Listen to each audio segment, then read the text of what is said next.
We wrote and said that we were seceding from Australia. When an Australian municipality eyed Doreen and Vaz Kandakar's historic property as a site for a new sewer line, the now royal couple says they had no other option than to declare independence.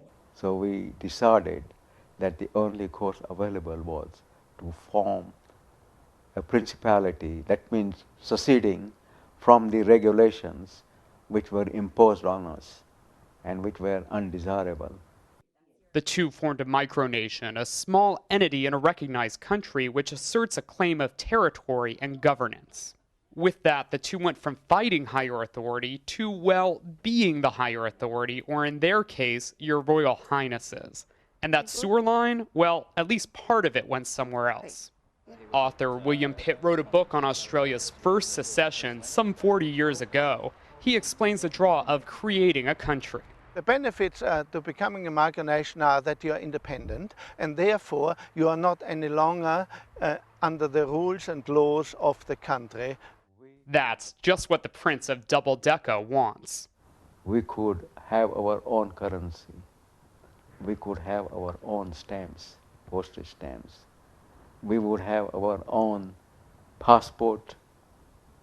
We could have our own citizens.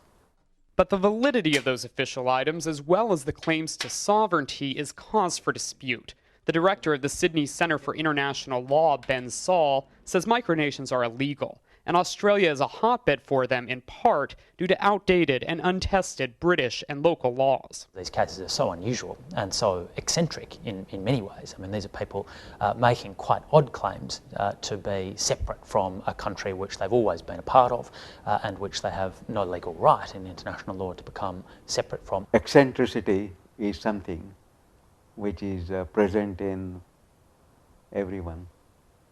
We are all mad to some extent. Just several hours' drive outside of Sydney, we've entered what's known as a micronation. That tree line over there marks the border with Australia. We're here in the Empire of Atlantium. We called it Atlantium. We started making stamps. We very shortly thereafter designed our flag.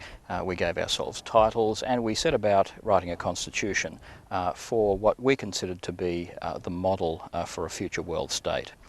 Atlantium's Imperial Botanical Gardens consists of one bush, Capitol Hill is just a hill, and Government House is a small modular trailer featuring bunk beds and a small kitchen area with 2 hot plates. All this nestled on a 76-hectare empire which is off both the power and water grids.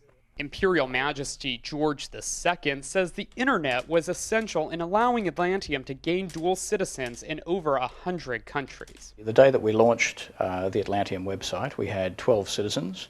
We're now in a position where we have in excess of 1,300 citizens, and we're growing at a rate of 1 to 2 new applicants per day.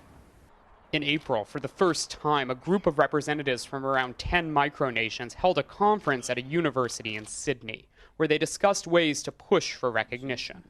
All silliness and costumes aside, Emperor Cruikshank says his administration has managed to hold meetings with heads of state from Brazil, India, and Venezuela.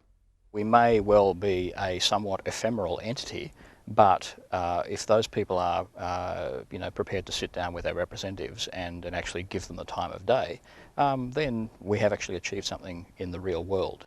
What remains to be seen is whether these smallest of countries may one day become the source of either real-world strife or inspiration. Derek Henkle, VOA News, somewhere between Atlantium and Sydney.